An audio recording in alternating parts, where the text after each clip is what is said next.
সর্বশেষ মুসল্লিদের উদ্দেশ্যে ইমামদের জন্য কয়েকটি কথা।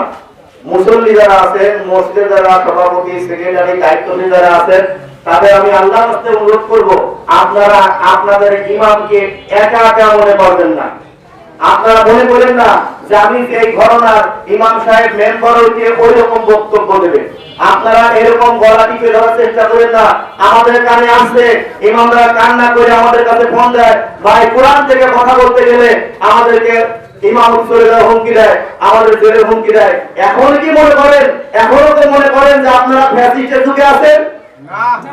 আমরা কি ফ্যাসিস্টের যুগে আছি?